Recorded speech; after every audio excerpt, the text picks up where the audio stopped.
du 25 mai. On s'excuse, on a eu des difficultés techniques, alors c'est le pourquoi du délai. Alors, bienvenue à cette séance régulière. Alors, avant de commencer la séance, j'ai une allocution à faire pour de l'information. Alors, bonsoir et bienvenue. Un instant. Mon micro. Non, je pense que non, faut que tu le gardes. Ça résonne. Ça résonne beaucoup, je m'excuse. Alors, bonsoir et bienvenue à cette séance ordinaire du Conseil du 25 mai qui se déroulera comme suit en tenant compte de la situation de la pandémie actuelle. Pour respecter la distanciation sociale du 2 mètres, tous les autres membres du Conseil participent à la séance en téléconférence. Dans la salle se trouve notre directrice générale, notre greffière, notre conseillère du district 3, Mme Odette Martin, et notre responsable des communications et moi-même. TVR9 a été également sur place et je tiens d'ailleurs à les remercier de nous permettre cette télédiffusion en direct sur Facebook et YouTube en simultané, ainsi que sur notre toute nouvelle plateforme de web diffusion. Il vous sera possible, comme à l'habitude, de poser vos questions, je sais que c'est déjà commencé pour certains, qui seront lues à la fin de la séance du Conseil. Pour ce faire, vous devez obligatoirement vous inscrire gratuitement sur la plateforme de web diffusion beloeil.wd+/neo.com. Seules les questions provenant de la plateforme seront considérées. Évidemment, la période de questions s'adresse aux résidentes et résidents de la ville de Beloeil seulement. Je souhaite profiter de cette tribune aujourd'hui pour vous lire une déclaration de solidarité municipale importante adoptée dernièrement par l'Union des municipalités du Québec, à laquelle la ville de Beloeil adhère entièrement. La voici. La crise qu'a engendré la pandémie de la COVID-19 a mis en évidence l'incroyable fraternité avec laquelle les Québécoises et les Québécois passent ensemble à travers ces moments difficiles. En respect des consignes de la santé publique, les municipalités du Québec ont fait honneur à ce sentiment d'entraide en prenant les mesures qui s'imposaient pour protéger et aider leur population, et ce, dès les premiers jours de confinement. Aujourd'hui, c'est avec la même solidarité que le monde municipal aborde le déconfinement des régions du Québec. Évidemment, le rythme de la reprise tiendra compte de la réalité particulière de chacune. Il n'y a pas Montréal et le reste du Québec. Les régions ne sont pas dos à dos. Elles sont coude à coude, unies et interdépendantes sur tous les plans. C'est ensemble que nous reviendrons à la normale. Il y a un seul Québec qui se relèvera de cette catastrophe sans précédent. Alors voilà cette déclaration. C'est pourquoi si nous voulons réussir le plan de déconfinement, il faut maintenir les bonnes pratiques, la distanciation physique, le lavage de mains de 20 secondes et évidemment, le plus possible, le port du couvre-visage dans les lieux publics lorsque c'est difficile de conserver la distanciation physique. Dans un tout autre ordre d'idée, il nous fait plaisir d'octroyer aujourd'hui le contrat pour le projet de revitalisation de la rue Duvernay. Ce projet, coup de cœur, qui devait débuter à la mi-juin, aura des retombées positives tant d'un point de vue économique qu'environnemental. Nous croyons que ce projet sera un élément structurant pour la reprise économique des commerces de la rue Duvernay et encore plus dans le contexte actuel. Nous octroyons également ce soir le contrat pour l'aménagement de la halte des vapeurs, un parc situé en bordure de la rue Richelieu près du pont des Trains. Ce réaménagement des lieux permettra aux citoyens d'accéder à la rivière pour pratiquer le canot et le kayak et un quai sera à la disposition des pêcheurs. Autre bonne nouvelle, pour venir en aide à nos citoyens qui en ont besoin, nous allons passer une résolution ce soir pour suspendre à nouveau l'application des taux d'intérêt sur les comptes de taxes municipales jusqu'au 30 septembre 2020. Cela signifie que même si vous payez en retard, aucun frais ne vous sera demandé jusqu'au 30 septembre prochain. Un mot pour vous confirmer qu'il y aura aussi des camps de jour à Beloeil cet été. Nous travaillons actuellement à l'élaboration de l'offre de services en lien avec le guide des mesures sanitaires du gouvernement du Québec afin de déterminer, entre autres, le nombre d'enfants que nous pourrons accueillir. Évidemment, ce ne sera pas les camps de jour que nous connaissions auparavant. Alors, on va vous informer, un communiqué, un guide aux parents seront diffusés un peu plus tard cette semaine. Autre bonne nouvelle, notre service de bibliothèque redémarrera partiellement aussi le mercredi 3 juin prochain. Un service de prêt et de retour de livres sans contact sera offert aux citoyens. Toute information sur ce mode de fonctionnement sera diffusée cette semaine. Finalement, c'est enfin aujourd'hui que certains de nos commerces de détail de Belleuil ont pu ouvrir leurs portes aux consommateurs. Encourageons nos commerces locaux. Ils n'ont plus besoin que jamais de nous en ces temps difficiles. Nous suivons, tout comme vous, l'évolution de la situation de très, très près. Afin de protéger nos employés et nos citoyens, nos bureaux sont toujours fermés aux visiteurs, mais sachez que l'on continue d'offrir un service requis à la population et vous pouvez toujours prendre des rendez-vous si c'est possible au besoin. N'hésitez pas à nous contacter, nous sommes disponibles pour vous. Autre information, aujourd'hui, nous lancions le mouvement « À vos masques, prêts, sortez, protégeons notre économie ». Alors, c'est avec les différents députés de notre région que la MRC a lancé ce grand mouvement pour justement s'assurer que le déconfinement se passe bien et qu'on ne revienne pas à un confinement. Alors, protégeons notre économie. À vos masques, prêts, sortez. Voilà. C'était les nouvelles que j'avais à vous transmettre. Nous serions rendus à l'adoption de l'ordre du jour. Évidemment, c'est en retirant le point 4, qui était une dérogation mineure. On la retire parce que le propriétaire a décidé de présenter un autre projet qui ne nécessite pas de dérogation mineure. Alors, j'aurais besoin d'un proposeur pour l'adoption de l'ordre du jour. J'appuie. Est-ce que tout le monde est en accord? Oui. Oui. Parfait, merci.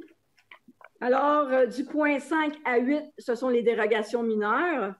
La première, un instant, c'est pour le 264 boulevard C, Wilfrid Laurier, affichage, audition des personnes intéressées. Dans ce cas-ci, c'est un refus. En effet, c'est la recommandation du CCU. Je pense que nous n'avons pas eu d'intervenants qui veulent participer à la consultation publique.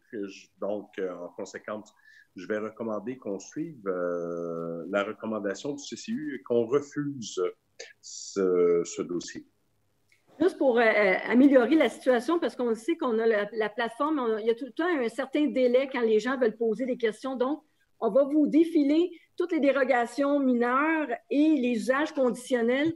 On va ensuite prendre les questions et on va adopter en bloc, si tout le monde est d'accord, toutes les dérogations mineures et les usages conditionnels, on va les adopter en bloc après la période de questions, ce qui va permettre aux citoyens de pouvoir poser leurs questions pour les consultations publiques. Alors, la deuxième, c'est le 1065 rue Vinet, marge de recul avant, audition des personnes intéressées et autorisation. Oui, alors c'est un immeuble qui a été construit en 1962. On constate aujourd'hui qu'il y a eu une erreur dans le positionnement du bâtiment. Le dossier nous indique que cette erreur semble avoir été faite de bonne foi. Le comité consultatif d'urbanisme propose d'adopter cette dérogation mineure. Parfait. La quatrième, c'est pour le 908 rue Angémé-Lebrun, marge latérale sur rue, audition des personnes intéressées et autorisation. Oui, dans ce cas-ci, il manque... en fait, la norme, c'est 4 mètres et on a 3,79 mètres. Donc, il manque à peu près rien. Le problème vient du fait que le trottoir est arrondi et rapproche la marge. Donc, à nouveau, le CCU propose d'adopter cette dérogation mineure. Parfait, merci. Et la quatrième, c'est pour le 601 rue de l'Industrie, agrandissement, audition des personnes intéressées et autorisation. Alors, c'est le site des Industries Bonneville dans le parc industriel de Belleuil. Donc, c'est un site qui comporte beaucoup de bâtiments, qui a son histoire particulière. On veut construire un nouveau bâtiment et on a besoin d'une série d'accommodements pour réaliser le projet. Le CCU propose d'adopter toutes les demandes d'Industrie Bonneville, sauf celles qui concernent le branchement aérien qu'on propose de refuser. Alors, on est rendu aux usages conditionnels. La première, c'est pour le 900 rue Richelieu, Aménagement d'une terrasse sur toit, audition des personnes intéressées et autorisation. Alors, dans le cadre du Vieux Belleuil, c'est LBV. Pour ceux qui ne connaissent pas le commerce, c'est la Maison Rouge sur Richelieu avec une fontaine devant, un bâtiment patrimonial. Donc, les propriétaires ont fait plusieurs modifications à ce bâtiment-là. Ils désirent maintenant avoir une terrasse dans la partie arrière, terrasse qui n'est pas visible de la rue ou difficilement visible de la rue. Le CCU propose d'accorder cette permission-là conditionnellement quand même à ce qu'il y ait des mesures d'intimité pour les voisins.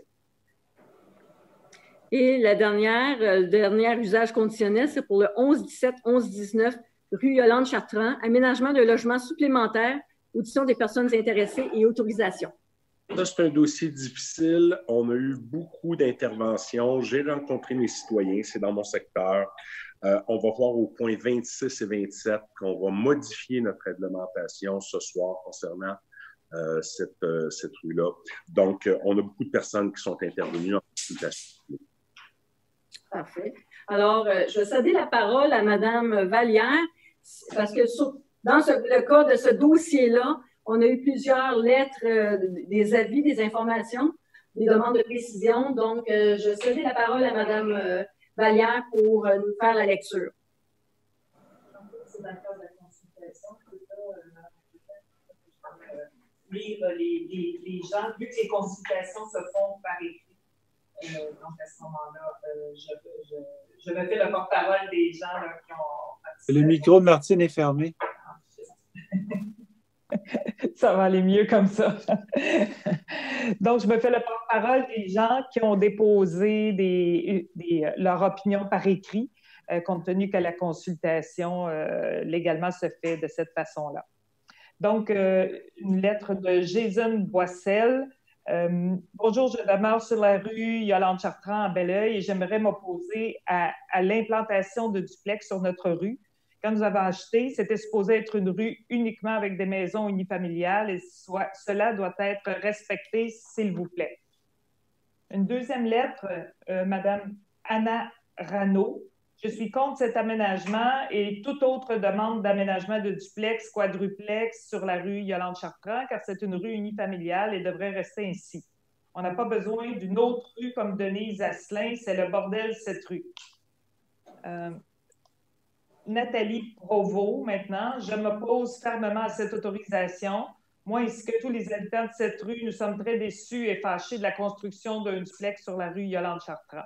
Après avoir communiqué avec M. Réginald Gagnon, nous avons gagné notre cause et au prochain conseil, à la fin mai, il ne sera plus possible de construire de duplex sur cette rue.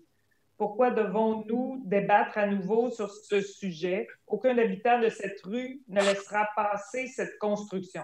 Après tout, c'est nous qui habitons cette rue. C'est très immoral et très sournois de la part de Construction Raymond Gay d'avoir déjà fait construire un duplex en cachant le tout. Dans sa maison modèle, son équipe, Gendre, vend une rue avec maison de prestige unifamiliale seulement. Bref, nous souhaitons nous exprimer, être entendus et gagner notre cause une fois de plus. Marie-Claude Hiergeau.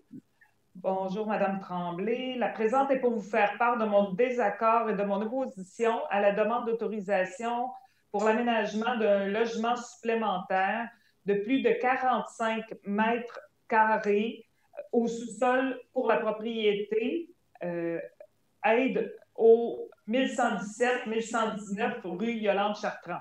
Nous sommes tous, les citoyens de la rue Yolande-Chartrand, très furieux. Les deux contracteurs du quartier nous ont juré que nous avons acheté et fait bâtir que cette rue resterait toujours des unifamiliales, que c'était la dernière rue de Belleuil acceptant seulement des unifamiliales. Nous avons été très furieux d'apprendre qu'un duplex y a été construit et que d'autres devraient aussi. Nous allons perdre la valeur de nos maisons et la rue débordera de voitures dans la rue car les entrées ne sont pas construites pour accueillir deux logements. Donc, je suis en désaccord pour l'avis et je n'accepte pas que la Ville puisse autoriser un tel projet. Merci et bonne journée. Une autre lettre de Mme Mélisa Leclerc. À la direction. Donc, elle nomme son adresse. j'aimerais vous exprimer mon désaccord avec la demande d'autorisation d'un usage conditionnel visant à autoriser l'aménagement d'un logement supplémentaire de plus de 45 mètres carrés au sous-sol de la propriété sise au 1117-1119 rue Yolande-Chartrand. Lors de l'achat de notre terrain situé au 955 Yolande-Chartrand, on nous avait mentionné que la rue Yolande-Chartrand allait être une rue composée à 100% de maisons unifamiliales. C'est dans ce contexte que nous avons pris la décision d'aller de l'avant avec l'achat de notre propriété. Si nous avions su à l'époque que des immeubles à multiples logements allaient être construits sur la rue, nous n'aurions pas acheté la propriété que nous habitons aujourd'hui. En effet, nous y voyons plusieurs inconvénients, dont, entre autres, la multiplication des voitures qui seront stationnées en bordure de la rue en raison de l'espace restreint que nous avons au niveau de nos entrées de garage. Cela posera forcément des difficultés lors de la période hivernale pour le déneigement, comme c'est actuellement le cas sur la rue adjacente de Lise-Asselin. De plus, avec l'espace commun qui est prévu au centre de Yolande-Chartrand, il faut s'attendre à un nombre important de passants, incluant plusieurs enfants, qui vont être amenés à circuler sur la rue. D'autant plus qu'il y a un accès direct à la piste cyclable, à la piscine municipale avec la piste cyclable. Dans ce cas, je suis d'avis que la vue doit demeurer dégagée le plus possible, ce qui sera difficile avec les immeubles à multiples logements et les voitures supplémentaires qu'ils occasionneront. Enfin, il faut penser à la sécurité des enfants qui habitent sur la rue. D'ailleurs, avec sa disposition actuelle, la rue Yolande-Chartrand pourrait être désignée comme rue où il est permis de jouer pour les enfants, comme c'est le cas pour déjà quelques rues du quartier. En espérant que ce courriel puisse vous aider à prendre une décision éclairée quant à la demande ci-haut. Jimmy Laflamme, ce courriel est pour vous souligner mon désaccord et mon refus d'avoir ce type de résidence sur la rue Yolande-Chartrand à Belleuil. Il n'y a pas lieu d'être d'avoir des résidences avec un ou des appartements au sous-sol sur cette rue. Lorsque j'ai acquis la résidence, il était très clair qu'il s'agissait du dernier développement de maisons unifamiliales dans le secteur et même de Belleuil. Depuis ce temps, tout cela fut respecté par les constructeurs, mais là, il semble qu'il y ait un changement dans leur discours. Le développement de la construction résidentielle à Belleuil semble très bien aller lorsque je regarde le secteur. Il n'y a pas de raison que la rue Yolande-Chartrand devienne une rue avec différents types de résidences. Il faut garder une homogénéité dans cette rue. Le type de résidence que les constructions Raymond-Gay veulent faire peuvent être faits sur une autre rue et qui sera dédiée à cela.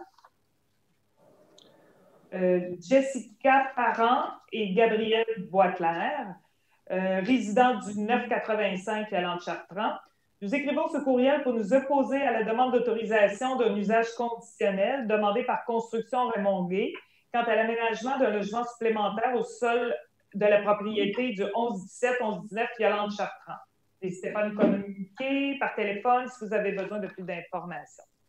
Julie Vachon et François Pépin, suite à l'annonce de l'avis public concernant la demande d'autorisation d'usage conditionnel suivant au 1117-1119 rue Yolande-Chartrand, dans la zone H721, nous désirons s'opposer à l'aménagement de logements supplémentaires au sous-sol pour cette propriété. Lors de l'achat de notre propriété, il nous avait été confirmé que la totalité de la rue devait être destinée à la construction de résidences unifamiliales, c'est-à-dire sans résidence de type duplex. Nous sommes inscrits et assisterons à la séance du Conseil le 25 mai prochain afin de nous faire entendre quant à cette demande, cordialement. Jessica, je l'utilise avec Gabrielle Boisclair. Oui, c'est oui, OK, d'accord. Ça va plus. Steven Martel, je vous écris afin de vous démontrer mon insatisfaction à l'égard d'une décision récente liée au développement résidentiel sur la rue Yolande-Chartrand par l'entremise de la compagnie Les Habitations Raymond-Gay. Il semblerait que vous ayez permis à la construction d'un duplex sur cette rue qui, jusqu'à présent, ne permettait que la construction de maisons unifamiliales. De plus, lors de la séance du 25 mai prochain, une demande sera analysée afin de permettre la construction d'un second duplex au 1117-1119 rue Yolande-Chartrand. Permettez-moi d'exprimer mon désaccord face à cette demande. Le quartier des Bourgs de la capitale fait sa renommée à travers la ville pour la qualité de ses constructions, sa vocation familiale et l'usage intelligent de son espace. C'est dans cette optique qu'une école a été érigée, que de nombreux parcs ont vu le jour, que des pistes cyclables serpentent le quartier et j'en passe. Ce sont ces attraits qui m'ont poussé à m'établir sur la rue Yolande-Chartrand. Le quartier des Bourgs de la capitale est également tourné vers l'avenir en matière de densification urbaine, notamment avec le très beau projet d'îlot urbain du constructeur Éric Robert, où les condos locatifs bâtis par les habitations Méridium. Par contre, jusqu'à présent, la création d'îlots résidentiels homogènes a toujours été privilégiée. En ce sens, certaines portions de rue ont été prévues pour ce type de construction. La rue Yolande-Chartrand, à ma connaissance, se voulait le dernier lotissement pour les maisons unifamiliales à Belleuil. Tout a été prévu pour en faire un milieu unique dans la région, notamment une vue imprenable sur le Mont-Saint-Hilaire, l'enfouissement des câbles électriques et le déploiement d'un parc dans sa partie centrale. Sans compter qu'une partie des résidences ont le privilège d'être sans voisins arrière, une denrée de plus en plus rare dans la communauté métropolitaine de Montréal. Bref, on assure le développement de résidences plutôt luxueuses qui assurent une homogénéité tant au niveau architectural que dans l'évaluation foncière des propriétés. Ainsi, j'ai un peu de mal à comprendre cette volonté de permettre la construction de duplex sur la rue Yolande-Chartrand. Je peux figurer que le constructeur a avantage à offrir le plus d'options possibles pour satisfaire de nouveaux acheteurs, mais de telles options existent déjà à quelques pans de rue, à même les bourgs de la capitale. Bref, un premier duplex est en voie d'être complété et un second est dans les plans. Permettez-moi alors de me questionner sur les plans futurs. De quoi aura l'air la rue Yolande-Chartrand lorsqu'elle sera pleinement aménagée? Si j'avais une idée, lorsque j'ai décidé de m'y établir, j'ai de plus en plus de doutes sur sa finalité. Par contre, j'ai bon espoir que la Ville ait des réponses, car c'est elle la gardienne de son urbanisme. Le développement résidentiel devrait donc être en conformité avec leur vision. Et bien que je comprenne que cette vision puisse être évolutive, je ne crois pas qu'elle devrait changer drastiquement à travers des dérogations ponctuelles. Steven Martel. Karine Tessier, Guillaume Charon. Bonjour, je vais lire cette lettre. Bonjour. Nous tenons à faire part à la Ville de Belleuil que nous sommes contre le fait de permettre les duplex, 2 adresses et plus pour la même maison sur la rue Yolande-Chartrand. Lorsque nous avons acheté, on nous avait assuré qu'il s'agissait d'une rue uniquement de maisons unifamiliales. Nous avons choisi cette rue, entre autres, pour cette raison. Nous savions que pour la rue derrière chez nous, Armand-d'Aigle, il s'agirait de duplex et déjà, cela nous dérangeait. Nous avons acheté en connaissance de cause, toutefois, le fait d'avoir des logements locatifs en plus sur la rue Yolande-Chartrand nous déçoit. Cela fera diminuer la valeur des maisons, occasionnera plus de circulation, il y aura plus de voitures stationnées. Nous nous sommes installés sur cette rue qui se devait d'avoir seulement des maisons unifamiliales, justement pour éviter ce genre de construction. Merci de prendre en considération notre demande d'empêcher, à partir de maintenant, la construction de duplex sur la rue Yolande-Chartrand. Daniel Mious. Ce courriel a pour but de vous faire la mention que je m'oppose à la demande du 1117-1119 Yolande-Chartrand, car ceci est un duplex caché. Nous avons acheté notre maison sur cette rue en nous vendant l'idée que c'était la dernière rue unifamiliale de Belleuil. Donc, considérant que le mot unifamilial désigne une seule famille, je ne vois pas ce qu'un logement supplémentaire de plus de 45 mètres carrés dans une maison unifamiliale pourrait avoir le terme de maison unifamiliale. Unifamiliale égale une famille, pas deux. Prochaine, Madame Madeleine Astrel. Acquis de droit, ce message vise à faire valoir mon désaccord avec la demande d'autorisation de l'aménagement d'un logement supplémentaire de plus de 45 mètres carrés au sous-sol pour la propriété sise au 1117-1119 rue Yolande-Chartrand. Ce refus n'est pas contre les futurs acheteurs, mais bien une question de respecter tous les éléments qui ont été mis en valeur lors de l'achat de nos terrains. Les promoteurs nous vendent l'idée d'habiter dans un rond-point avec des maisons unifamiliales où une vie de voisinage est idéale. Il nous a même été possible de visualiser le plan final du rond-point Yolande-Chartrand. Il est donc évident que plusieurs d'entre nous désapprouvons ce nouveau projet. J'ajoute également que si cet aménagement est accepté, ceci risque d'encourager les constructeurs à changer tout le plan de Yolande-Chartrand. En tant qu'acheteur de terrain, tous les détails de vente sont importants et c'est ce qui influence la décision finale d'achat. Alors, je vous prie de considérer ces différents éléments qui justifient mon désaccord. Arnold Abalo. Je me permets de vous écrire pour m'opposer à la construction des maisons des unités locatives sur la rue Yolande-Chartrand. 991 Yolande-Chartrand. Et Tatiana Abalo. Par ce courriel, j'exprime mon désaccord concernant la construction de duplex locatifs sur la rue Yolande-Chartrand à Belleuil. Et une dernière, Joanie Saint-Maurice et Nicolas Yvon, membre du Conseil, membre de la Direction des affaires juridiques. La présente est en réponse à l'avis public affiché sur la propriété du 11-17, 11-19 Yolande-Chartrand à Belleuil, par laquelle nous désirons vous exprimer clairement et fermement notre opposition à la demande d'autorisation d'un usage conditionnel visant l'aménagement d'un logement supplémentaire au sous-sol de la même propriété située 11-17, 11-19 Yolande-Chartrand. Nous ne désirons certainement pas que notre rue devienne une rue de multiplex, mais pour vous mettre également en contexte et pour comprendre notre appréhension, vous devez d'abord savoir pourquoi. Pour votre information, lors de notre recherche initiale pour la sélection de la ville et du quartier, plus précisément où nous voulions construire notre nouvelle maison et y voir grandir et jouer nos enfants dans la rue pendant plusieurs années encore, nous avons rencontré et nous sommes entretenus avec le promoteur immobilier, Famille Potvin, et les deux entrepreneurs imposés par le promoteur pour le développement de cette rue, Éric Robert Raymond-Guay. Tous et chacun d'eux nous ont mentionné et garanti que la rue Yolande-Chartrand était la dernière rue en développement à Belleuil n'accueillant strictement que des résidences unifamiliales, ce qui a grandement influencé notre choix. Déjà, nous nous en sommes fait passer une vite, car un duplex a été construit sur notre rue, au 979-981 Yolande-Chartrand, sans que personne n'ait eu le temps de réagir et réaliser qu'un duplex était en train de se construire, de se faire construire et maintenant cette résidence est inscrite et publicisée comme duplex à vendre de la part de l'entrepreneur Raymond Guay.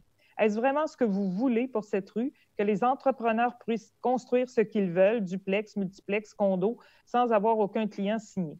Pour revente ultérieure, simplement parce que ce genre d'habitation est plus en demande. Ne voulez-vous pas conserver certaines rues avec des maisons de prestige et surtout avec une urbanification homogène? Chers membres du Conseil, membres de la direction, agréer à une telle demande des entrepreneurs serait en quelque sorte endosser leur comportement et affirmations mensongères à l'égard de vos citoyens et futurs citoyens. Ça complète. Alors, plateforme web, on aurait une question de micro. Oui. Tu n'as pas de micro, Diane. Excusez. Alors, Mme Vallière, il y aurait des questions sur la plateforme web concernant soit les dérogations mineures ou les usages conditionnels. Oui, d'accord.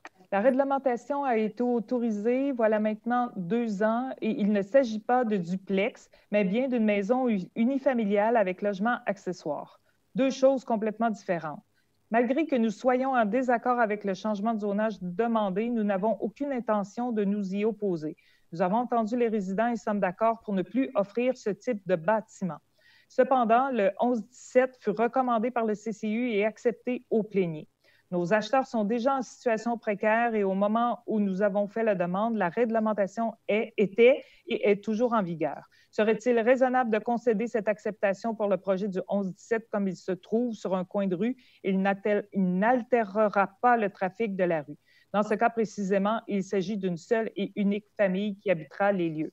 Monsieur Éric Chartier. Est-ce qu'il y aurait d'autres questions ou commentaires sur la plateforme web? Monsieur Courdy, oui.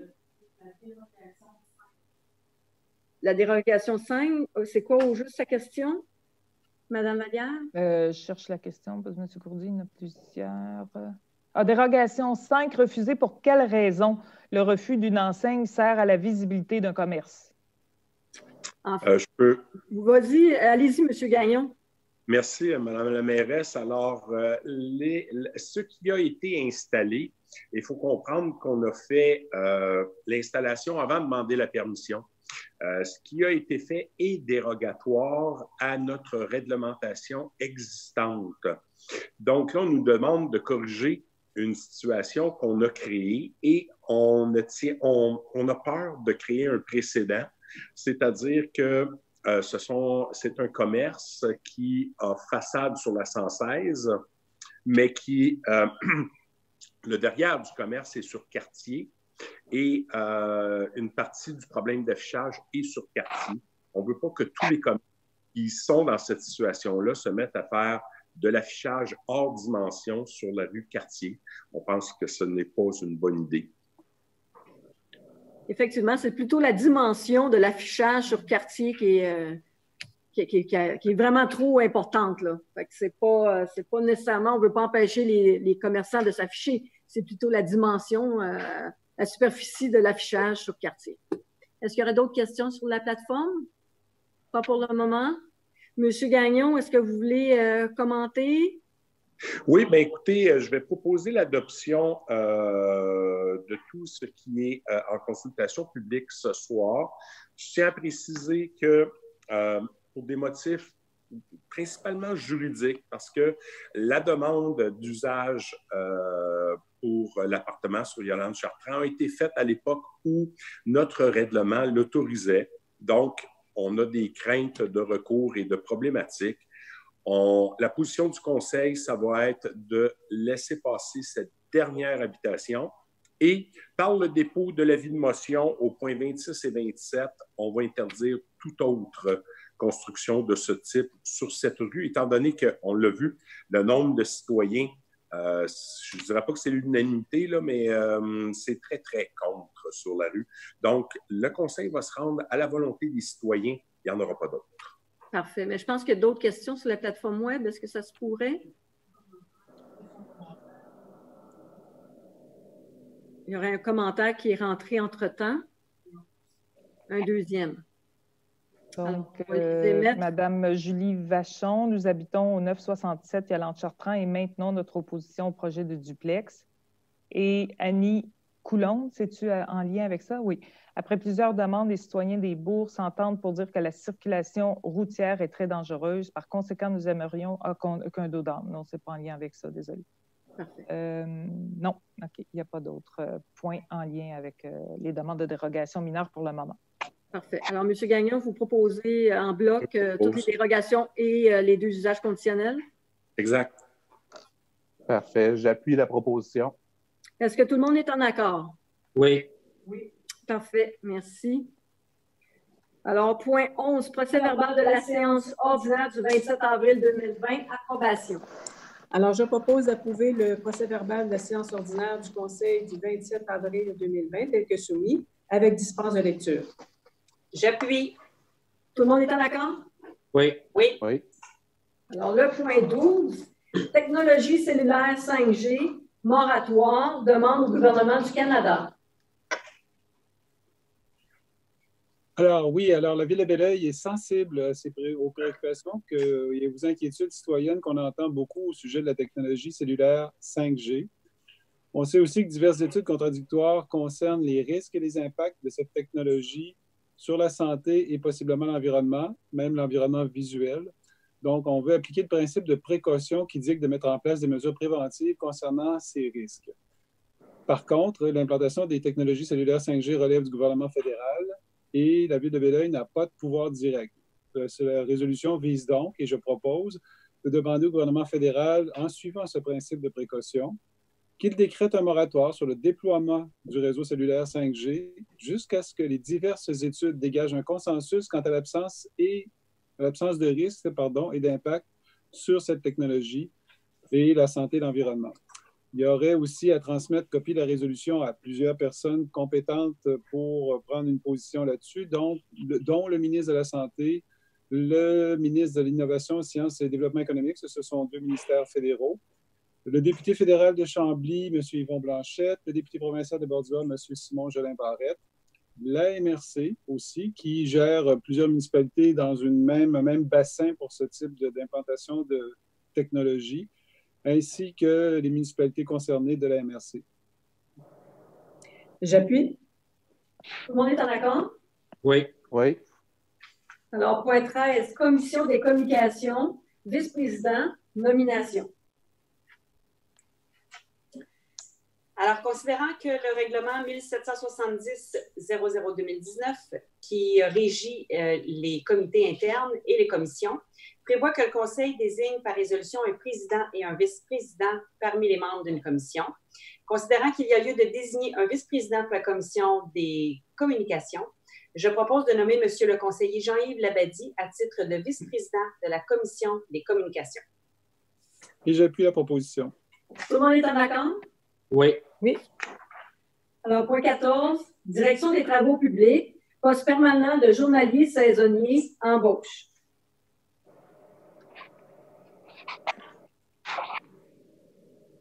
Madame Ali, votre micro.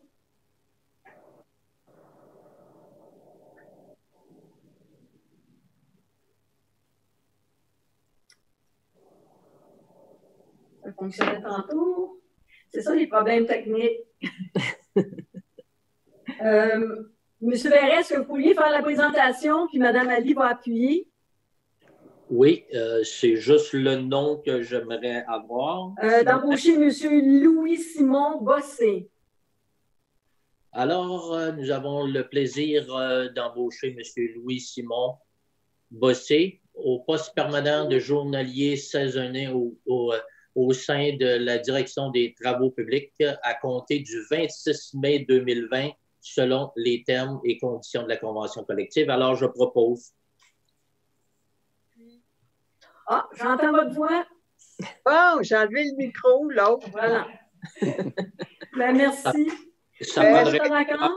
Je voulais juste dire sur Louis-Simon Bossé, c'est que le poste de journalier saisonnier permanent est vacant suite à la nomination de M. Simon Dallaire au poste de préposé aqueduc et égout. Donc, ce n'est pas un nouveau poste. Merci de cette précision, Mme Ali. Alors, ça un appuyeur, Mme Lavoie, s'il vous plaît. Tout le monde est en accord de toute façon? Oui. Oui. Au point 15, direction de l'urbanisme, poste d'urbanisme conseiller au développement économique, embauche. Alors, je propose d'embaucher Mme Jessica Brosseau au poste permanent d'urbanisme conseiller au développement économique au sein de la direction de l'urbanisme, et ce à compter du 26 mai 2020 au salaire annuel de 84 233 $ et autres conditions prévues au protocole des conditions de travail du personnel d'encadrement de la ville de Belleuil. Est-ce qu'on a un appuyeur? J'appuie. J'ai encore des problèmes. Il n'y a pas de problème. Alors, est-ce que tout le monde est en accord? Oui. Oui. Alors, point 16, direction des loisirs, culture et vie communautaire, service des arts, culture et bibliothèque, poste d'agent culturel, embauche. Oui, il nous fait plaisir d'embaucher Gabriel Lemay-Messier à compter du 6 juillet 2020 aux conditions prévues au protocole des conditions de travail du personnel d'encadrement de la ville de Belleuil. Alors, je propose. J'appuie. Vous êtes tous en accord? Oui. Oui. Alors, du point 17 à 20 inclusivement, ce sont les plans d'implantation et d'intégration architecturale. La première, c'est pour le 1810 rue Richelieu, affichage, approbation. Alors, c'est un nouvel affichage pour le restaurant Le Coureur des Bois dans le complexe de la Rive-Gauche. Le CCU a regardé le projet et recommande l'acceptation, dont j'en fais la proposition. J'appuie. Tout le monde est en accord? Oui. La deuxième, c'est pour le 154 boulevard Sir Wilfrid Laurier, l'implantation d'une terrasse, approbation. Alors, c'est le restaurant asiatique chez Eng qui a le projet de construire une terrasse à l'arrière de son bâtiment, une terrasse qu'on ne verra pas de la 116. Le CCU a regardé le dossier et propose l'adoption, donc je propose. J'appuie. Tout le monde est en accord? Oui. La troisième, 859 boulevard Yvon-le-Renard, affichage, approbation. Alors, c'est une petite modification à l'affichage du restaurant Subway à côté du IGA pour se conformer à une loi provinciale. Le dossier a été étudié par le CCU. Je propose l'adoption. J'appuie. Tous sont en accord? Oui. Oui. Alors, la quatrième, 601 rue de l'Industrie, agrandissement, approbation. Alors, c'est le même dossier que le point 8, c'est-à-dire Industrie Bonneville, le projet d'agrandissement. Tantôt, on a approuvé les dérogations et cette fois-ci, on va approuver l'ensemble du projet. Ça a été étudié très sérieusement par le CCU et je propose l'adoption. J'appuie. Tout le monde est en accord? Oui. Oui. Parfait. Alors, point 21, Comité consultatif d'urbanisme, CCU, nomination. Alors, nous avons eu une démission. M. Maxime Gagnon a quitté le CCU. M. Gagnon était l'un des 6 membres citoyens qui composent le CCU et doit donc être remplacé par un nouveau citoyen. On a des entrevues qui avaient été faites dans le passé pour constituer une liste de candidats et M. Daniel Desroches est le candidat qui a été retenu pour occuper le nouveau poste. Maintenant, ça va être assez bref comme nomination parce que comme il remplace Maxime Gagnon, son poste est donc limité à la durée du mandat de Maxime Gagnon qui est au 26 août 2020. Alors, je propose. J'appuie. On est en accord? Oui. Oui. Alors, point 22. Règlement 1667-96-2020, modifiant le règlement de zonage 1667-00-2011, second projet, adoption. Alors, c'est un règlement de nature générale qui touche plein de dispositions et qui a pour but de mettre nos dispositions à jour. C'est un règlement qui est susceptible de dispositions référendaires, Mme la greffière? Oui, tout à fait. Donc, compte tenu de la situation de la crise sanitaire, nous avons tenu l'Assemblée publique de consultation par écrit. Il y a eu une modification entre le projet et le second projet qu'on présente aujourd'hui. Donc, les notes particulières 1 et 2 de la grille C512 concernant la superficie minimale brute de plancher ainsi que la superficie maximale pour l'usage restaurant. Donc, ces notes particulières ont été retirées. Et de plus, le paragraphe 3 de l'article 45 a été modifié pour insérer des dispositions particulières concernant les proportions de matériaux de revêtement extérieur lors de projets de rénovation de façade et d'agrandissement d'un bâtiment principal. Donc, effectivement, ce règlement contient des dispositions susceptibles d'approbation référendaire. Les articles 1, 6, 11, 12, 13, 20, 21, 22, 25 à 28, 31, 46 à 49. Donc, toute personne qui désire s'opposer à ce règlement peut déposer auprès de la Ville une demande d'approbation référendaire pour qu'un registre soit tenu. Pour être valide, cette demande doit remplir les conditions suivantes. Indiquer clairement la disposition qui fait l'objet de la demande et la zone ou le secteur de zone d'où elle provient, posséder le nombre de signatures requises et être reçu à la Ville au plus tard le 8e jour qui suit la publication d'un avis public à ce sujet. Donc, toute information supplémentaire peut être obtenue auprès de la Direction des affaires juridiques. Je comprends, Mme la greffière, que personne ne s'est prévalu de la possibilité de contester ces dispositions. En fait, nous n'avons pas reçu de commentaires pour l'Assemblée publique de consultation. Excellent. Alors, vu la recommandation du CCU, je vais proposer l'adoption. J'appuie. Vous êtes tous en accord? Oui. Oui. Alors, point 23. Règlement 1667-97-2020, modifiant le règlement de zonage 1667-00-2011 afin de revoir les normes de stationnement et l'aménagement des terrains. Second projet, adoption. Alors, je pense que le nom du projet de règlement indique de quoi on discute. Madame la greffière, à nouveau, sujet à des dispositions référendaires. Oui, tout à fait. Le règlement contient également des dispositions susceptibles d'approbation référendaire.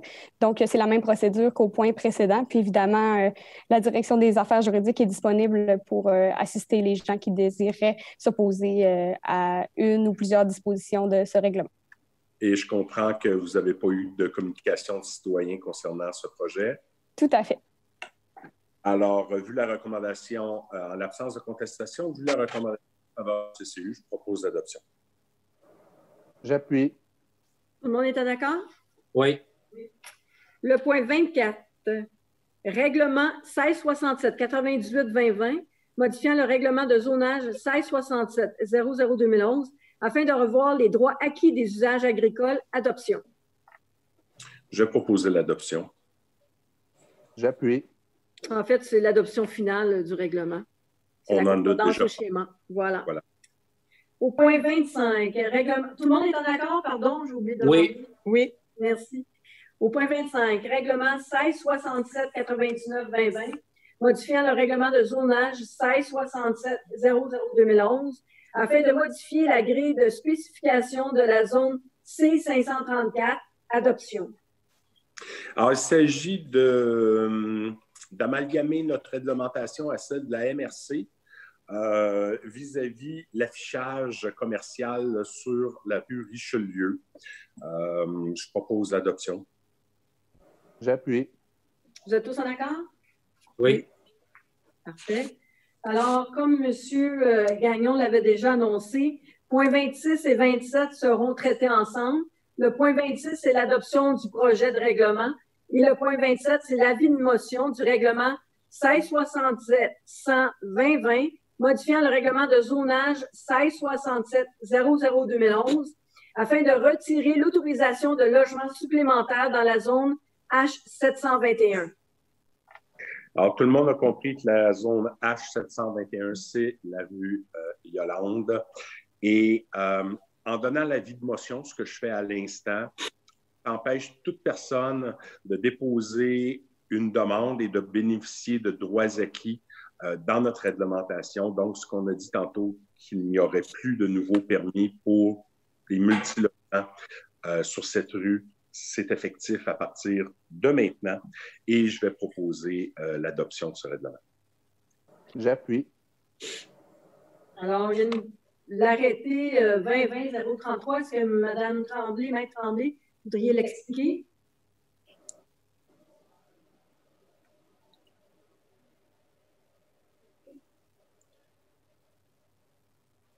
Évidemment, c'est suite à la pandémie, c'est des recommandations du ministre de la Santé et des Services sociaux. C'est le règlement 26, où je peux faire la lecture, par exemple?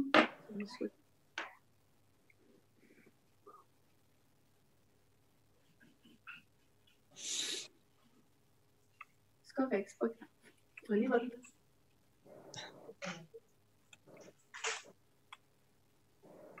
Il va y avoir consultation publique dans ce projet de règlement. Oui.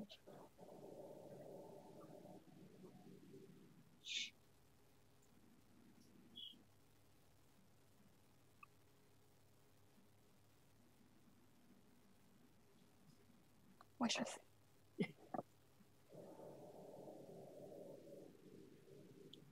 Ben, écoutez, on a un petit problème, encore une fois, technique. Donc, je vais faire un peu la lecture concernant, évidemment, cette consultation publique, parce qu'évidemment, c'est une modification réglementaire et on doit aller en consultation. Alors, considérant l'arrêté 2020-033 de la ministre de la Santé et des Services sociaux daté du 7 mai 2020, émis dans le cadre de la pandémie du coronavirus COVID-19, qui stipule que toute procédure décisionnelle d'une municipalité qui implique le déplacement ou le rassemblement de citoyens doit être suspendu ou remplacé. L'Assemblée publique de consultation sur le projet de règlement est remplacée par une consultation écrite de 15 jours, laquelle sera annoncée préalablement par un avis public. Donc, un avis public dans les journaux ou sur le site Internet, de la Ville. Et vous avez 15 jours pour émettre vos commentaires concernant cette modification réglementaire. Alors, qui sera lu à la prochaine séance lors de la consultation publique. Voilà, c'est un peu l'information que je voulais vous transmettre.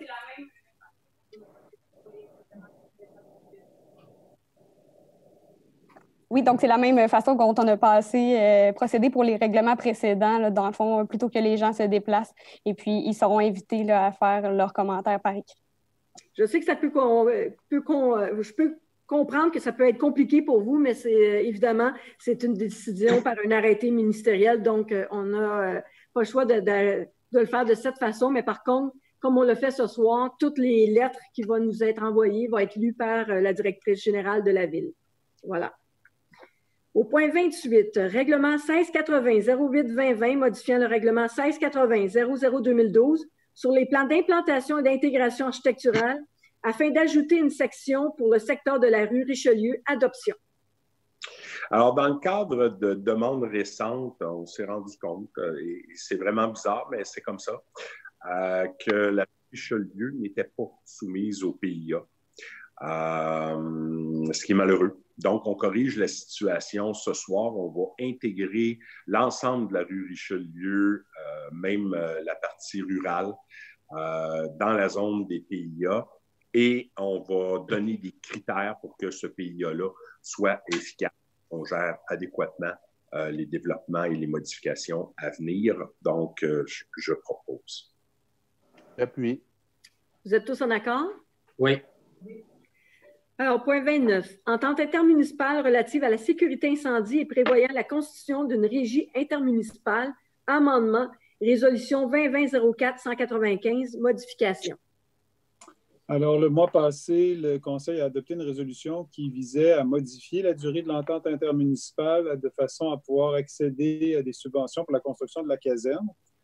Ce qu'on complète avec la présente résolution, les changements qu'on voulait apporter à l'entente en prévoyant la délégation de signature. Donc, ça permet d'autoriser, et je propose d'autoriser le maire ou la mairesse suppléante ou la greffière et greffier adjoint à signer au nom de la Ville l'addenda qui va être préparé pour l'entente intermunicipale relative à la sécurité incendie qui prévoit la constitution d'une régie intermunicipale pour en modifier la durée. J'appuie la résolution. Vous êtes tous en accord? Oui. Oui. Merci. Alors, point 30, transaction immobilière, lot 4 555 065 du cadastre du Québec, circonscription foncière de Verchères, vente, approbation et autorisation de signature. Alors, considérant que la Ville de Belleuil est propriétaire de ce lot et que des empiètements ont été faits sur ce lot par le propriétaire du lot voisin, ce dernier souhaite régulariser le tout en procédant à l'acquisition d'une partie du lot. Il y a une promesse d'achat qui a été consentie, qui a été rédigée à cet effet. Je propose d'approuver la promesse d'achat consentie à intervenir entre la Ville de Belleuil et M. Pierre Trudel concernant le lot nommé plus haut dans la circonscription financière de Verchères et d'autoriser la greffière ou le greffier adjoint à signer tout document à cet effet. J'autorise aussi la conclusion d'un acte de vente entre les parties selon les termes de la dite promesse d'achat et d'autoriser la mairesse ou le maire suppléant et la greffière ou le greffier adjoint à signer tout document à cet effet. Et j'appuie la proposition. Tout le monde est en accord? Oui. Oui. Merci. Au point 31, transaction immobilière, projet immobilier Les Baux de la capitale, cession de rue et espace vert, approbation et autorisation de signature. Oui, alors c'est la procédure normale dans le cadre de notre développement. Le promoteur réalise les rues sous supervision de la municipalité, réalise ses espaces verts et ensuite cède à la municipalité ces espaces-là. C'est le but de ce règlement-là, de ce projet-là. Donc, je vais proposer effectivement que les personnes mentionnées puissent procéder aux signatures et que la Ville devienne propriétaire de ces espaces. J'appuie la proposition. Vous êtes tous en accord? Oui. Oui.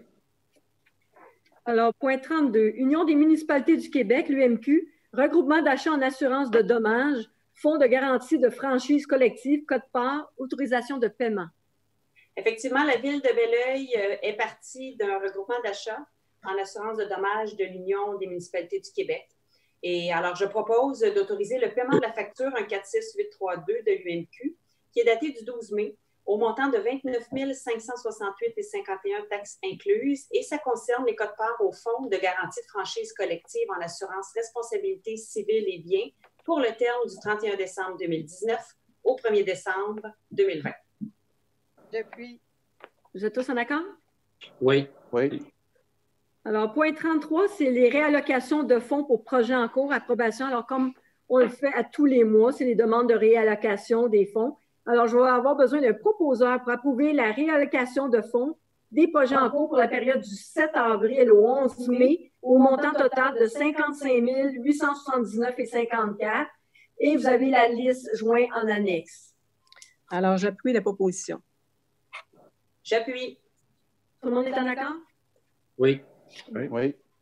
Alors, point 34, créances municipales impayées, taux d'intérêt et de pénalité, modification, prolongation. Alors, il y a des résolutions précédemment qui ont été adoptées, 2020-03-147 et 2020-04-198, respectivement les 23 mars et 27 avril. C'est par ces résolutions que les taux d'intérêt et les pénalités applicables à toutes les taxes, tarifs et autres créances non payées en vertu des règlements 1771-00-2019 et 1692-00-2014 qui sont modifiés à 0 et ce jusqu'au 30 juin. Alors, on considère qu'il y a lieu de prolonger la période de modification des taux d'intérêt.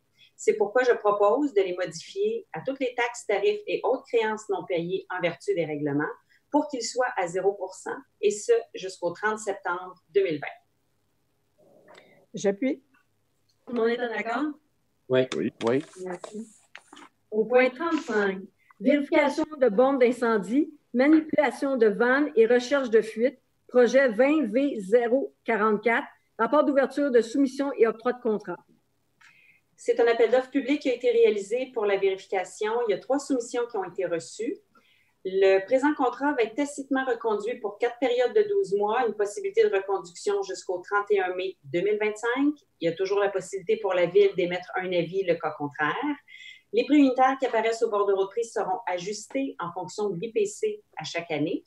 Alors, pour toutes ces conditions, je propose d'octroyer un contrat pour la vérification des bornes d'incendie au fournisseur le plus bas soumissionnaire conforme, soit l'entreprise Simo Management Inc., sur la base des prix unitaires qui apparaissent au bordereau de prix daté du 20 avril. La période est de 1 an, soit du 1er juin 2020 au 31 mai 2021, avec une possibilité de reconduction. Le montant total estimé de 20 309,47 taxes incluses. La valeur totale du contrat pour une période de 5 ans est de 101 547,35 taxes incluses. J'appuie. Tout le monde est en accord? Oui. Oui. Alors, point 36, fourniture et livraison de pierres abrasives, projet 20VO63, rapport d'ouverture de soumission et octroi de contrat. C'est une demande de prix qui a été réalisée auprès de 5 fournisseurs pour la fourniture et la livraison de pierres abrasives. Il y a 2 réponses qui ont été reçues et je propose d'octroyer le contrat pour la fourniture et la livraison de pierres au plus bas soumissionnaire conforme, qui est l'entreprise Jean-Paul Trudeau et Fils, sur la base des prix unitaires qui apparaissent au bordereau de prix daté du 7 mai. La période est de 3 ans, soit du 1er octobre 2020 au 30 septembre 2023, et pour un montant total estimé de 60 016,95 taxes incluses, soit 20 005,65 taxes incluses par saison. Donc, j'appuie la proposition. Vous êtes tous en accord? Oui. Oui.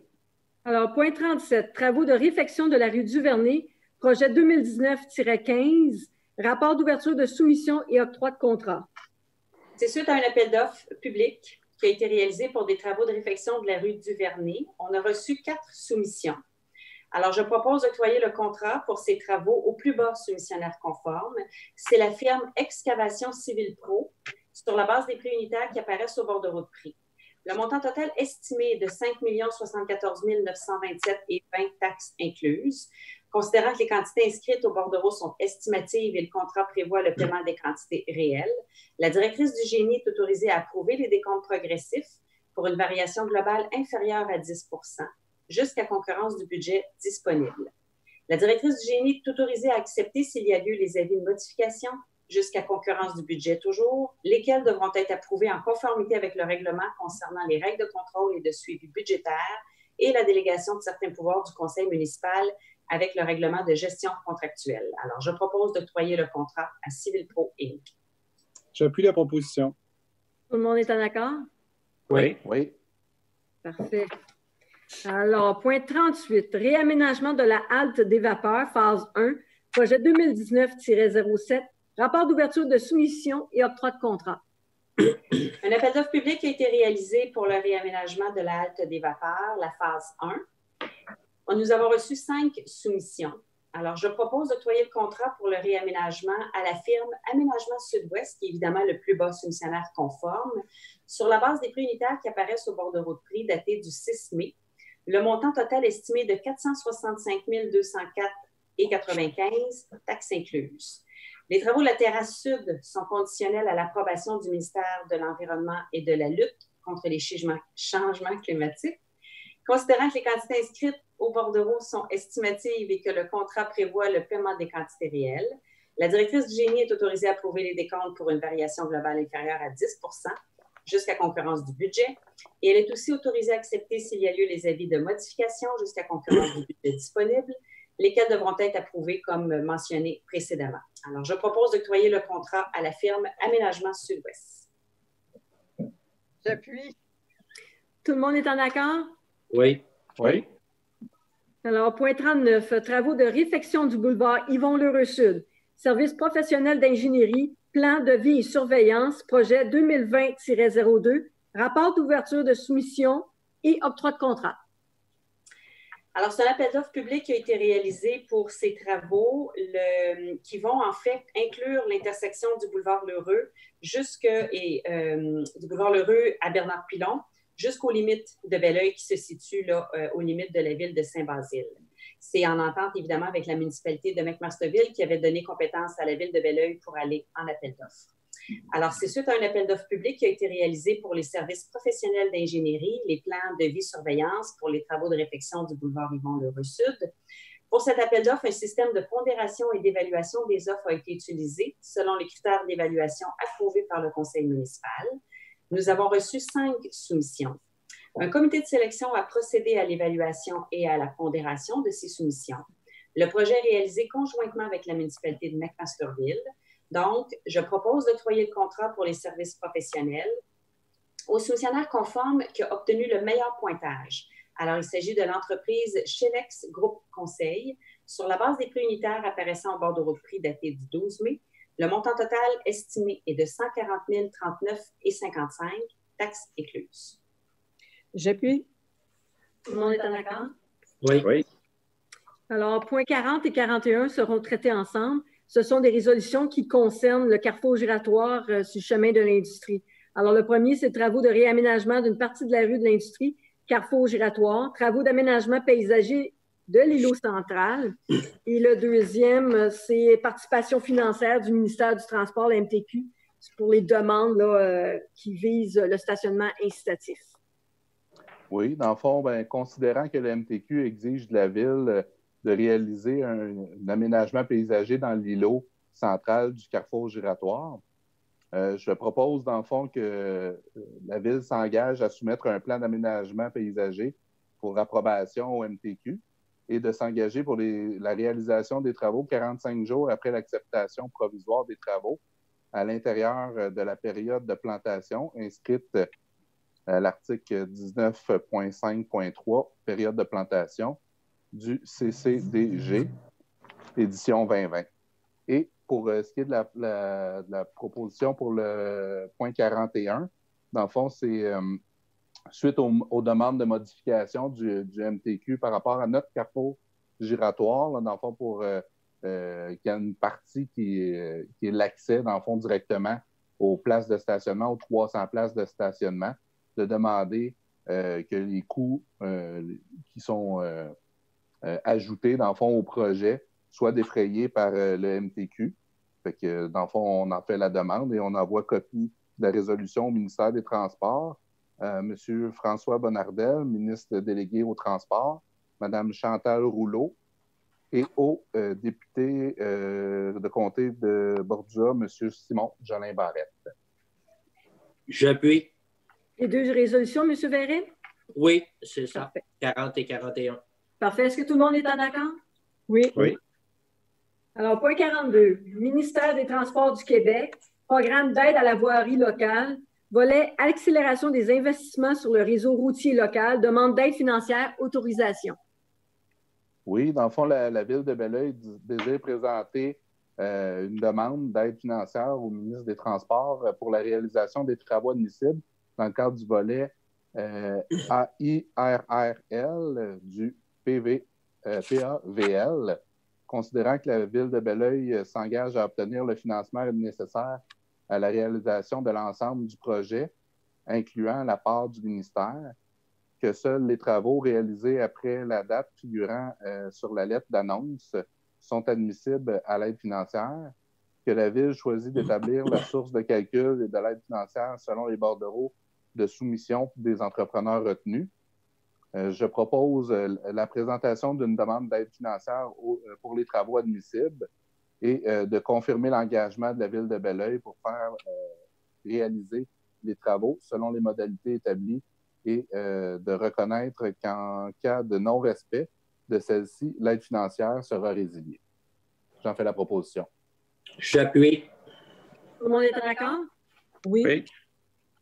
Alors, point 43, Ministère des Affaires municipales et de l'Habitation, le MAMACH, Programme d'aide financière pour la planification de milieux de vie durable, le PMVD, demande d'aide financière, dépôt et autorisation. Donc, le projet de trame verte et active de Belleuil qui vise la planification permettant de relier les différents milieux de vie et les divers services que l'on retrouve dans la ville en transport actif. Alors, le programme d'aide financière pour la planification des milieux de vie durables du ministère des Affaires municipales et de l'Habitation est dont le but est de réduire les émissions de gaz à effet de serre et de favoriser l'adaptation au changement climatique. Alors, la Ville de Belleuil souhaite déposer une demande d'aide financière dans le cadre du programme d'aide financière pour la planification de milieux de vie durables. Alors, je propose d'autoriser le dépôt d'une demande d'aide financière dans le cadre du programme d'aide financière pour la planification de milieux de vie durables pour le projet de trame verte et active de Belleuil. La Ville de Belleuil s'engage à payer sa part des coûts admissibles du projet et la directrice générale, Mme Martine Vallière, est désignée comme personne autorisée à agir au nom de la Ville et à signer tout document à cet effet. J'appuie. Vous êtes tous en accord? Oui. Alors, point 44, organisme reconnu en vertu de la politique de reconnaissance et de soutien aux organisations par la Ville, état d'urgence sanitaire, mesures spéciales. Dû à la crise du COVID-19, cela a un impact sur les revenus de plusieurs organismes accrédités. Comme mesure d'allègement pour les organismes accrédités, il y aura un congé de loyer ayant un bail annuel pour la période du 15 mars au 30 juin 2020. Gratuité pour l'utilisation des terrains sportifs pour la saison estivale 2020. Par contre, il y a un impact aussi de réduire la subvention annuelle pour la Corporation de développement communautaire de la vallée du Richelieu et du club de gymnastique arabesque selon un prorata mensuel pour la période visée du 15 mars au 30 juin 2020, inclusivement. Alors, je propose. J'appuie. C'est certain que c'est unanime, n'est-ce pas? Oui. Alors, point 45, emprunt de documents à la bibliothèque, frais de retard, suspension. Alors, depuis le 15 mars dernier, la bibliothèque municipale est fermée suite à un arrêté ministériel. Beaucoup de documents étaient empruntés avant cette date, donc à partir de maintenant, comme personne ne peut retourner ses emprunts, il y a beaucoup de retards qui sont imputables à plusieurs personnes. Et comme notre réglementation prévoit une tarification pour des frais de retard, théoriquement, il faudrait appliquer ces règlements. Mais ce soir, on propose de suspendre l'application du règlement concernant cette tarification pour tous les frais de retard des documents des abonnés qui en ont leur possession, jusqu'à ce que la reprise complète et normale des services de la bibliothèque soit reprise. J'appuie. Vous êtes tous en accord? Ça aussi, j'imagine, c'est unanime? Oui. Parfait. Alors, au point 46, c'est la correspondance et documents déposés. Le premier, c'est la liste des déboursés pour la période du 24 avril au 21 mai 2020 pour un montant total de 2 88 496,73. Le deuxième document, c'est la direction de l'urbanisme, c'est le rapport des permis et certificats de construction pour avril 2020. Monsieur Gagnon. Oui, alors 35 nouvelles demandes au niveau des permis pour un total de 123 cette année. C'est un montant de 1 402 399 qui est en jeu pour un total pour l'année de 16 906 416. Évidemment, on est affecté par la situation, c'est évident. Au niveau des certificats, 42 nouveaux certificats pour un total de 92, une valeur de 164 490 pour un total cette année de 542 150. Merci, M. Gagnon. Plaisir. Alors, nous avons épuisé tous les points à l'ordre du jour. Nous serions rendus à la période de questions. Je sais qu'il y en a déjà des inscrites depuis le début. Alors, Mme Vallière.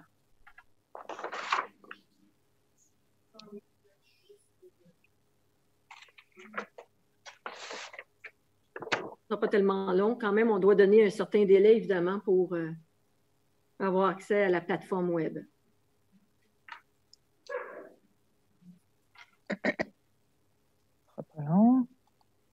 Donc, ça commence avec... t'as pas vu ça comment? OK, parfait. Merci. Il y a une question de M. Antoine Courdy concernant les embauches aux articles 14, 15 et 16. Est-ce que c'est des remplacements de postes déjà vacants ou ce sont de nouveaux postes? Déjà, dans le point 14, Mme Ali a répondu, c'est un remplacement de poste. Pour ce qui est du poste de l'urbanisme, c'est pour le remplacement de Mme Nadine Biot. Le seul nouveau poste, c'est au niveau de la direction des loisirs et de la culture. C'est un poste qu'on avait déjà, qui était un poste temporaire, qu'on a finalement refait des remaniements suite au départ d'une personne au niveau de la bibliothèque. Et en fait, c'est un remaniement à l'interne de la bibliothèque. Est-ce que vous voulez ajouter quelque chose, Mme Vallière? Non, ça décrit bien. Autre question de M. Courdy concernant les créations, les postes aussi aux ressources humaines. Pourquoi créer un poste saisonnier permanent plutôt qu'un poste saisonnier temporaire? Ça, je peux répondre. Là. Oui, allez-y. Donc, c'était déjà des postes temporaires qui existaient depuis des années et des années. Donc, le syndicat a fait une demande à la Ville, compte tenu qu'année après année, il y avait toujours des temporaires qui étaient requis.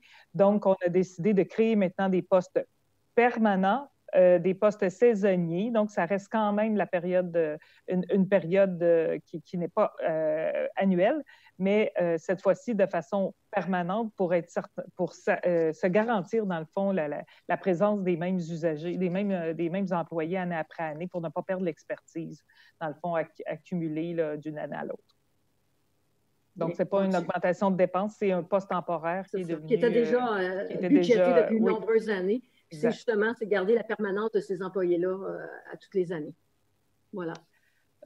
Monsieur Courdy, le point 21 de l'ordre du jour pour le CCU, la nomination, pour quelle raison le poste n'a pas fait l'objet d'une annonce de poste disponible plutôt qu'une nomination directe au conseil? Y a-t-il un lien de ce nouveau membre avec le conseil ou un lien avec l'équipe de Diane Lavoie?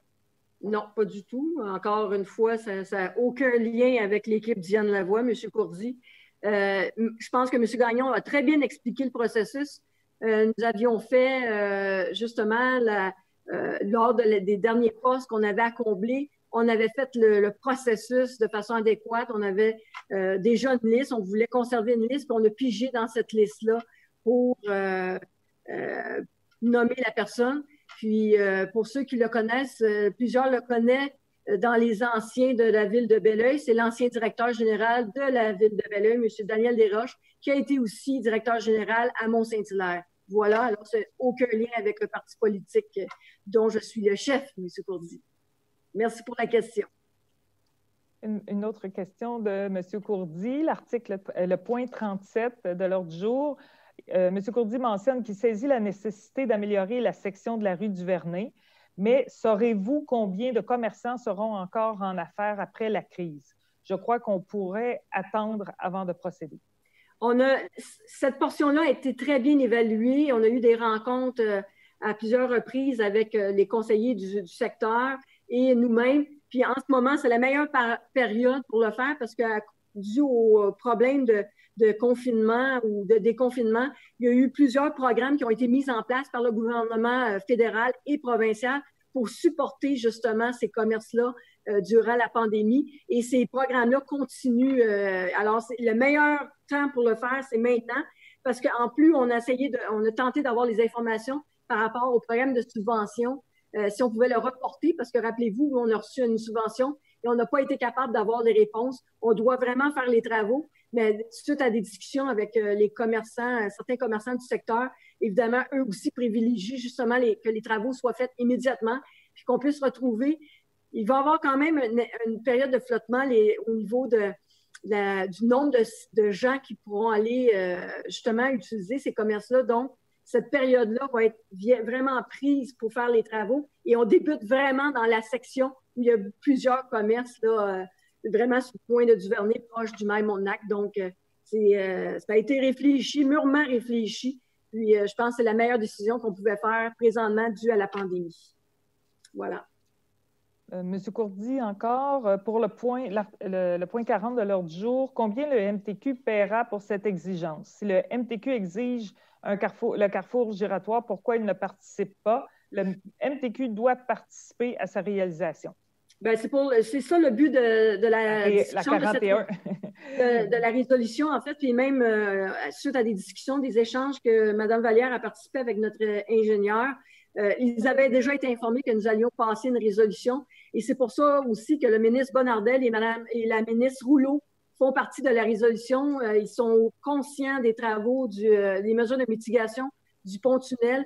Donc, le but, c'est vraiment d'aller chercher la portion qu'ils nous ont exigée pour l'arrivée du stationnement incitatif, la branche, l'intersection pour le stationnement incitatif. Alors, c'est quand même une portion de tout près d'1 million quelques, je pense, de la portion qu'on demande, mais évidemment, on va être en négociation à ce moment-là.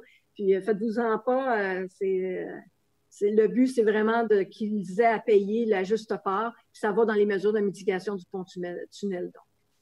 Voilà. Donc, exactement. En fait, au point 40, c'était l'aménagement paysager, mais au point 41, on demande au ministère de payer sa part. Si vous faites la soustraction, c'est 950 000 qu'on demande au MTQ d'assumer pour les demandes qu'ils nous ont faites en lien avec les exigences. Exact.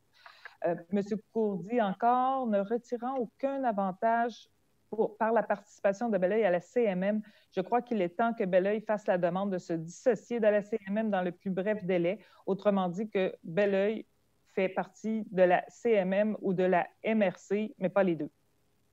Ben, en fait, ce n'est pas une décision de la ville de Belleuil. C'est vraiment lorsqu'ils ont créé la CMM. On est 82 municipalités qui ont été intégrées à la CMM.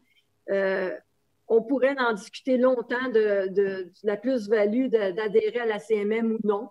Je pense que ce n'est pas la nature de le faire présentement. Je vous dirais que l'important, c'est qu'on devienne une métropole qui est forte. Et veut pas, on est tout près de la ville de Montréal et on fait partie intégrale du développement de cette région.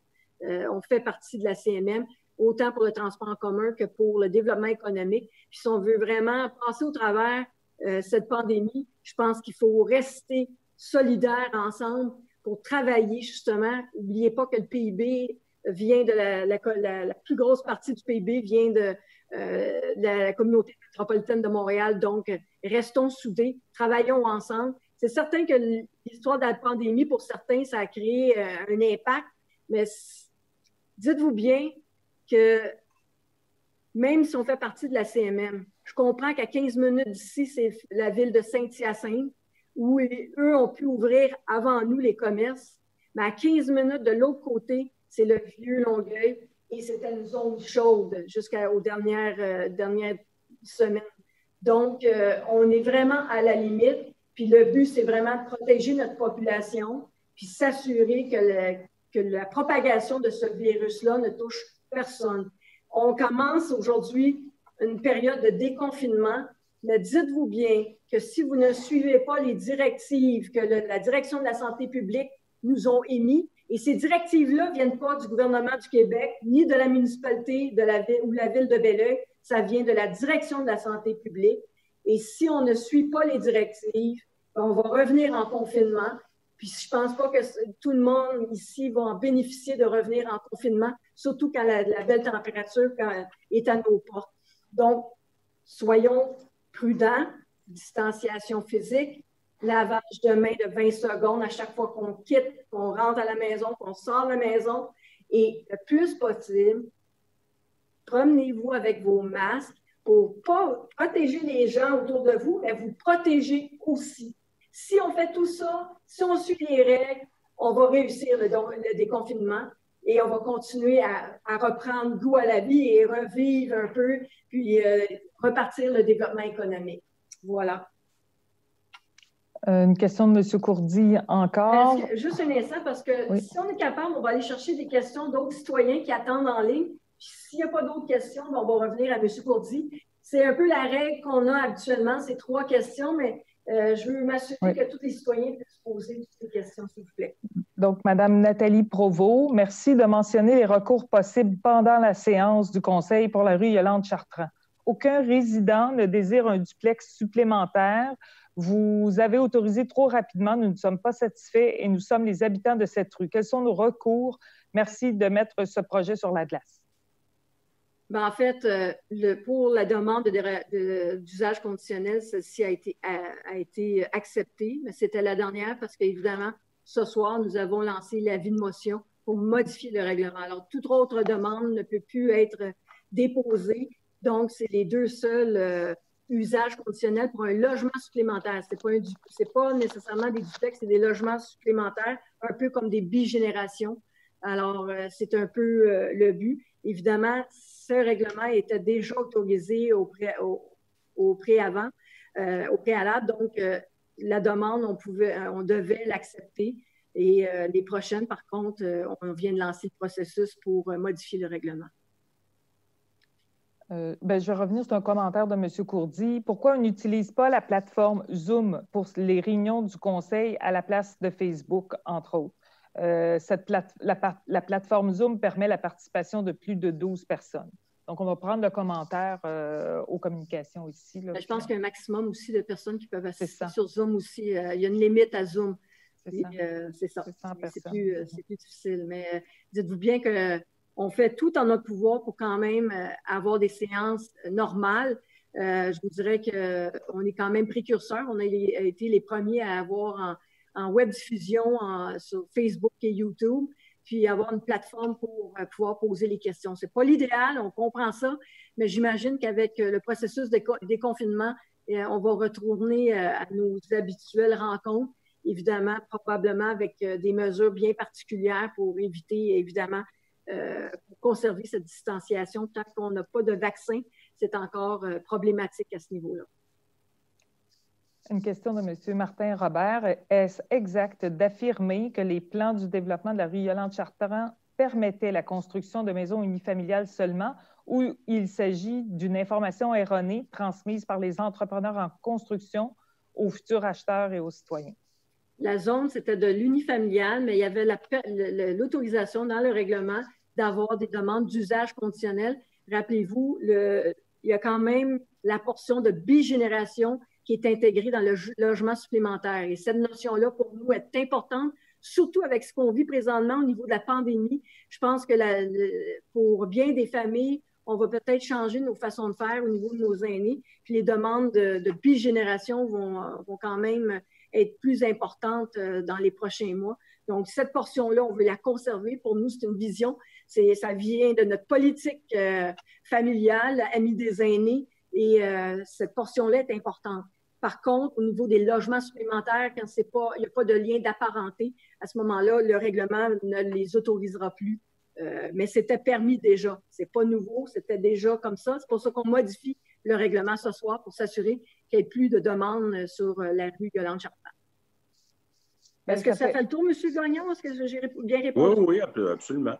Parfait. Merci. Bien, il y avait une question en lien avec ça, justement, de M. Courdy, là, que vous avez répondu, parce qu'il s'inquiétait que le changement ne permette plus la construction de bigénérationnels malgré les problèmes de CHSLD. Donc, on comprend que les bigénérations sont conservées. Pour nous, c'est important, c'est une priorité de conserver cette permission-là de logement bigénération. Ça va être important dans les prochains mois. Une question de Chantal Césarato. De nombreux citoyens se demandent que comptez-vous faire pour faire respecter les arrêts obligatoires et faire baisser la vitesse, particulièrement sur les rues à 30 km/h. De plus, comment pouvons-nous faire comme citoyens pour nous impliquer et participer au comité de circulation? En fait, toute demande au niveau des modifications, vous pouvez toujours faire des demandes auprès du bureau du citoyen ou auprès de votre conseiller municipal quand vous avez des demandes précises concernant la circulation. On peut faire de la surveillance à ce moment-là.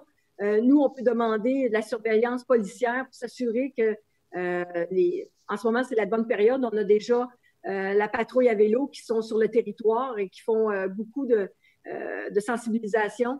Et on peut aussi faire des zones d'intervention dans des secteurs où il y a des problématiques.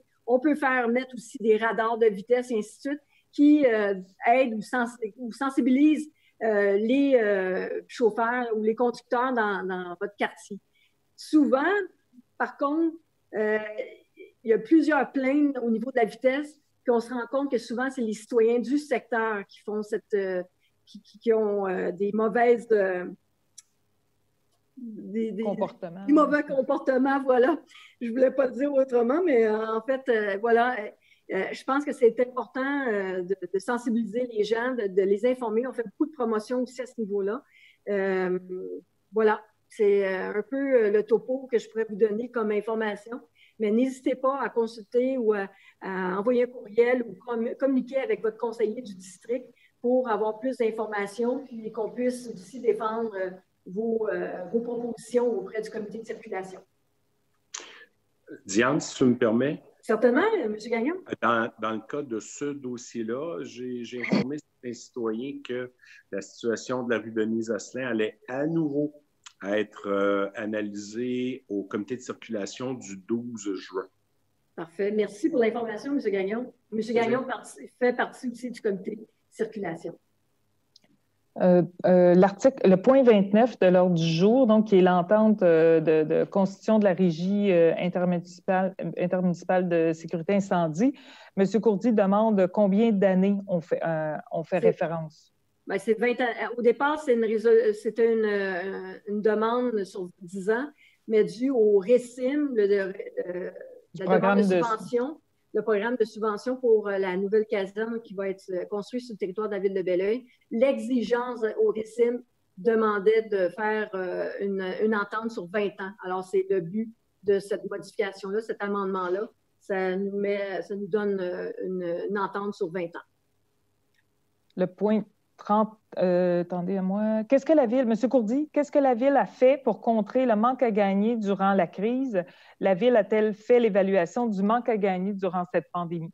On travaille régulièrement sur justement l'impact de la pandémie. On a des rapports mensuels. Le Conseil aussi s'est positionné aussi à savoir qu'est-ce que l'administration va faire aussi pour diminuer l'impact, pour s'assurer qu'il n'y ait pas de déficit au niveau du budget de la ville de Belleuil. Alors, c'est un peu le topo que je peux vous dire présentement. C'est certain qu'on a encore des informations qu'on n'a pas présentement, entre autres pour le transport en commun, l'impact de la pandémie. C'est pas encore évalué. On fait beaucoup de demandes présentement, que ce soit l'autorité au niveau du transport, font des demandes auprès du gouvernement pour avoir un support financier. Et nos unions, que ce soit la Fédération québécoise des municipalités ou l'Union municipale du Québec, on fait aussi des représentations auprès du ministère des Affaires municipales et de l'Habitation pour avoir un aide financière pour s'assurer de passer au travers cette pandémie. C'est certain qu'on a des décisions à prendre dans les prochaines semaines, mais évidemment, vous voyez, là, toutes les activités ont été annulées, au niveau de la culture. Ça a quand même un impact à ce niveau-là. Fait qu'on fait les plus, les moins de toutes les décisions qu'on prend présentement pour s'assurer justement qu'il n'y ait pas d'impact financier à la fin de l'année au 31 décembre. Voilà. Le point 39 de l'ordre du jour, pour quelles raisons les coûts des autres soumissionnaires n'apparaissent pas dans l'article de la résolution? Point 39, c'est quoi? C'est pour le service professionnel sur Yvon Lheureux. Yvon Lheureux, oui. Ça, je l'ai... parce que les enveloppes n'ont pas été ouvertes à cause du pointage? OK. Parce que c'était au niveau des soumissions, c'était du qualitatif. Alors, les soumissionnaires doivent arriver à une moyenne de 70. Voilà, 70 pour pouvoir ouvrir l'enveloppe de prix. Donc, ça veut dire que ces soumissionnaires-là n'ont pas atteint le 70 nécessaire pour ouvrir l'enveloppe budgétaire. Madame Provost, Nathalie Provost revient en demandant quels sont nos recours pour Yolande Chartrand. En fait, le recours, ça a été fait. Là, on est en train de modifier le règlement pour ne plus permettre ces types de construction-là sur Yolande Chartrand. Pour ce qui est du règlement, ça a été adopté. La dérogation mineure a été adoptée parce que c'était permis à ce moment-là. Au moins, les gens ont pu donner leur information et justement M. Gagnon a pu amener le point et faire modifier le règlement pour ne plus permettre de telles demandes par la suite. Monsieur Courdy, quels sont les avantages pour Belleuil d'être dans la CMM? S'il vous plaît, énumérez ces avantages. Eh, Seigneur. Il y a au moins l'OMH, un des points majeurs. Les points majeurs, c'est vraiment au niveau de l'OMH, mais par la contribution, on donne les montants, mais ensuite, tous les coûts assumés par les offices municipaux d'habitation, ça provient de la CMM. Au niveau du développement économique, bien évidemment, on parle en tant que territoire ou une région pour le développement de notre région. Le transport collectif en est un autre aussi, parce que maintenant, on peut parler de transport au niveau intermodal aussi pour au moins avoir une vision du développement du transport collectif, ce qui n'était pas le cas dans le temps des différents CIT. Chaque CIT travaillait pour aller de leur municipalité à la Ville de Montréal, puis on ne dessert pas notre population de façon adéquate parce que plusieurs citoyens, 60%, tout près de 60% des citoyens ne travaillent pas vers Montréal, mais travaillent à l'intérieur de la Couronne Sud. Donc, le transport en commun n'est pas adapté. Maintenant, on peut justement travailler ces dossiers-là ensemble. Au niveau de l'environnement aussi, que ce soit les matières résiduelles. Quand il y a eu des problématiques avec la récupération, c'est avec la CMM qu'on a travaillé pour faire des demandes auprès du ministère pour justement compenser le manque à gagner avec l'ouverture des contrats au niveau des matières recyclables. Il y a plusieurs dossiers qu'on traite ensemble au niveau de l'environnement, les zones inondables aussi, où on peut avoir une vision plus large que seulement notre territoire. Mais si vous voulez avoir plus de précision, je vous soumettrai toute la liste des avantages qu'on a. Mais encore là, M. Courdy, qu'on fasse le côté positif ou le côté négatif, c'est de par une loi gouvernementale où on fait partie de la communauté métropolitaine de Montréal. Ce n'est pas une décision d'une municipalité de sortir de la CMM ou oui ou non. C'est vraiment un projet de loi. Une question de M. Courdy. Durant le confinement, la marche était autorisée. Durant mes marches, j'ai constaté que les bancs publics étaient disponibles pour s'asseoir. Considérant que ces bancs peuvent être un vecteur de transmission, pour quelles raisons ces bancs n'ont pas été condamnés? Bien, écoutez, s'il aurait fallu mettre des bandeaux ou on aurait mis des rubans. On a informé les gens, puis je pense qu'il faut utiliser la logique des gens. Il faut vraiment, on l'a fait là, à plusieurs reprises. J'avais des messages de façon hebdomadaire dans les premières semaines pour justement informer les gens, les sensibiliser que la propagation pouvait se faire par le toucher, je pense qu'on est tous des adultes. Chacun doit faire sa part des choses. Puis non, c'est pas vrai qu'on va commencer à mettre des rubans pour empêcher les gens de s'asseoir ou même pour les modules de jeu. On a informé les gens sur les modules de jeu. On a affiché aussi l'information. Mais maintenant, il faut que chacun se prenne en main aussi au niveau de la pandémie. Chacun a son utilité ou son travail à faire, chacun personnellement. Donc, voilà. Donc, c'est bon. Yolande Chartrand. La Ville a autorisé ce dernier duplex par ses résidents. Les résidents s'opposent. S'il vous plaît, mettre ce projet sur la glace afin de revoir votre décision. Et elle mentionne aussi, nous avons donné notre point de vue, mais ce dernier duplex sera quand même construit. S'il vous plaît, arrêtez de mentionner que ce sera le dernier. Parlons de ce duplex. Il est encore temps de refuser. Quels sont nos recours? Moi, je veux répondre là-dessus parce que, en fait, quels sont vos recours? Je pense que le Conseil a bien entendu, mais le permis actuellement, la demande a été déposée alors que la réglementation était conforme. Donc, tout était légal. Ils pouvaient le faire, ils pouvaient demander. Donc, si on change les règles du jeu en cours de route, là, c'est eux qui vont avoir des recours. Donc, le constructeur, celui qui a demandé le permis, lui va pouvoir à ce moment-là, il va poursuivre la Ville et il va gagner, là, parce qu'au moment où il a fait sa demande, tout était conforme.